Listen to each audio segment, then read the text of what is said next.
பொள்ளாச்சி பாலியல் வழக்கில் தண்டனை பெற்ற 9 ஆயுள் தண்டனை குற்றவாளிகளும் உயர் பாதுகாப்பு அறையில் அடைக்கப்பட்டு 24 மணி நேரமும் காவலர்கள் மற்றும் மனநல மருத்துவர்கள் கண்காணிப்பில் உள்ளனர். இது தொடர்பான கூடுதல் தகவல்களை செய்தியாளர் தமிழ்ச்செல்வன் வழங்கிட நாம் கேட்போம். தமிழ்ச்செல்வன், வணக்கம். இப்போ தற்பொழுது மருத்துவர்கள் கண்காணிப்பில் அவர்கள் இருப்பதற்கான காரணம் என்ன? இதுக்கப்புறம் அவங்க பின்பற்ற வேண்டிய வழிமுறைகள் என்னென்னவாக இருக்கின்றன? விவரங்கள் என்ன தமிழ்ச்செல்வன்?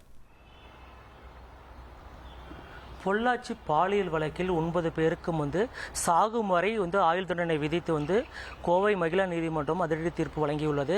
குறிப்பாக இந்த தீர்ப்பானது பெரும் பரபரப்புக்கு இடையில் நேற்று தினம் வழங்கப்பட்டது. நேற்று இந்த தீர்ப்பு வழங்கிய உடனே இந்த 9 கைதிகளும் கோவையிலிருந்து நேரடியாக சேலம் மத்திய சிறைக்கு ஒரு 8:30 மணி அளவில் அழைத்து வரப்பட்டு அவர்கள் குறிப்பாக சேலம் மத்திய சிறையில் உள்ள 10வது பிளாக்கில் அவர்கள் அடைக்கப்பட்டுள்ளார்கள். இதற்கு முன்பு வரை இந்த சிறை தண்டனை கைதிகள் குறிப்பாக ஒவ்வொருவருக்கும் ஒவ்வொரு விதிமுறைகள் பின்பற்றப்பட்டு வருகிறது. இந்த நிலையில் இவர்கள் விசாரணை கைதிகளாக இருந்த போது 10வது பிளாக்கில் உயர் பாதுகாப்புடன் அவர்கள் தொடர்ந்து கண்காணிப்பு பணியில் ஈடுபட்டு வந்தார்கள். இந்த நிலையில் தற்பொழுது இவர்களுக்கு அனைவருக்கும் ஆயுள் தண்டனை விதிக்கப்பட்டுள்ள நிலையில் தண்டனை கைதிகளாக இவர்கள் மாறியுள்ளார்கள். இவர்களுக்கு அனைவருக்குமே இதற்கு முன்பு வரை வண்ண ஆடைகள் அணிந்து வந்த நிலையில் தற்பொழுது இன்றைய காலை முதலே இவர்களுக்கு வெள்ளை ஆடைகள் கொடுத்து அவர்கள் தற்பொழுது அணிய துவங்கியுள்ளார்கள். இந்த நிலையில் சேலம் மத்திய சிறையில் குறிப்பாக காலை 7:30 மணி முதல் மாலை 4:30 மணி வரை கட்டாயம் பணிகளை மேற்கொள்ள வேண்டும் என்ற அறிவுறுத்தலும் சிறை நிர்வாகம் வழங்கியுள்ளது. குறிப்பாக நெசவு தொழில் ஆரம்பித்து அட்டை தயாரிப்பு உள்ளிட்ட அனைத்து பணிகளிலும் இவர்கள் விருப்பப்பட்ட தொழில்களிலிருந்து ஈடுபடலாம். தினசரி ஒரு நாளைக்கு 280 முதல் 300 ரூபாய் வரை இவர்களுக்கு சம்பளம் ஊதியமாக வழங்கப்பட இருக்கிறது.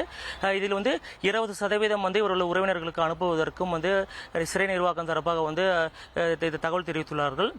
இது மட்டும் இல்லாமல் 80% இவர்கள் பயன்படுத்திக் கொள்ளும் அறிவுறுத்தல் வழங்கப்பட்டிருக்கு. குறிப்பாக இதற்கு முன்பு வரை குறிப்பாக இந்த 10வது பிளாக்கை பொறுத்த வரைக்கும் இந்த 9 கைதிகள் மட்டுமே தனியாக கண்காணிப்பு பணியில் ஈடுபட்டு வந்தார்கள். அவர்களை காவல்துறையினர் தொடர்ந்து பாதுகாப்பு பணியில் ஈடுபடுத்தி அவர்களை கண்காணித்து வந்தார்கள். தற்பொழுது இந்த 9 பேருமே தற்பொழுது நேற்று இரவு முழுவதுமே சரியாக உறங்காமல் ரொம்ப அமைதியாக இருந்ததாக சிறை நிர்வாகம் தெரிவித்திருக்கிறது. இதுக்கு முன்பு வரை இப்பொழுதுமே கலகலப்பாக பேசிக் கொண்டிருக்கும் இந்த 9 பேரும் நேற்று சிறை தண்டனை அறிவித்த பிறகு ரொம்ப அமைதியாக மாறிவிட்டதாக சிறை நிர்வாகம் தரப்பில் தகவல் தெரிவித்திருக்காங்க. தற்பொழுது இவர்கள் தற்கொலைக்கு முயற்சிக்கு மேற்கொள்ள வாய்ப்பு இருப்பதன் காரணமாக மனநல மருத்துவர்கள் மற்றும் சிறை காவலர்கள் அடங்கிய குழுக்கள் தற்பொழுது 24 மணி நேரமும் இவர்களுக்கு பாதுகாப்பு பணியில் ஈடுபட்டிருக்காங்க. குறிப்பாக அடுத்த 15 நாட்களுக்கு இவர்களுக்கு முறையான பாதுகாப்பு வழங்கவும் மனநல அறிவுரைகள் வழங்குவதற்கும் ஏற்பாடு செய்யப்பட்டிருக்கு. குறிப்பாக இந்த 9 பேருமே இந்த 10வது பிளாக்கில் இதற்கு முன்பாக கலகலப்பாக ரொம்ப அதிகமாக பேசிக் கொண்டிருப்பார்கள் என்றும் அதேபோன்று திரைப்படங்கள் திரையிடவிட்டால் உண்ணாவிரதம் இருப்பது, அதே போன்று சரியாக உணவு குறைகள் இருந்தால் உடனடியாக உண்ணாவிரதம் செய்வது உள்ளிட்ட பல்வேறு செயல்பாடுகளில் ஈடுபட்டு வந்ததாகவும் தற்பொழுது நேற்று இரவு முழுவதும் இந்த தண்டனை அறிவித்த பிறகே தற்பொழுது நேற்று இரவு முழுவதும் இருந்து அவர்கள் ரொம்ப அமைதியாக இருப்பதாக சிறை நிர்வாகம் தரப்பில் தெரிவிக்கப்பட்டிருக்கு. தொடர்ந்து அவர்கள் கண்காணிப்பு பணியில் அவர்களை வைத்திருப்பதாக சிறை நிர்வாகம் தெரிவித்திருக்காங்க. இவர்களுக்கு தற்பொழுது வெள்ளை ஆடை அணிவித்து அவர்கள் இன்று முதல் பணியில் ஈடுபட துவங்கி இருக்காங்க.